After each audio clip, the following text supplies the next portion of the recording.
create a catch light. It's got to be the same. I don't really look at the, I don't think I was paying attention to directions, so I don't know if that's going to make sense. I never found that, I never liked this because I know that I did it, so it's just too weird. But if you brightened up the eyes also, actually we could maybe do that here with select people.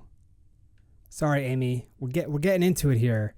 So you could actually show iris and pupil, create a mask. Look at that. Brighten it up, highlights, make it more blue. Look at that. Gorge. So yeah, I don't know. It looks fake to me because I know that I did it. Maybe I can lessen it. Let me go back here and just lessen slightly that exposure.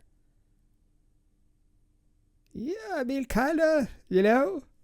Look, before and after, there's something there. There's definitely something there.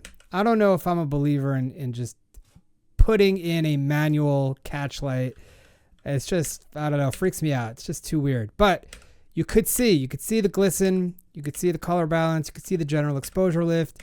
You can see how these things, not to say to be done in post, but you can see how these things can affect when done in camera using appropriate lighting directions and patterns and so forths and so ons.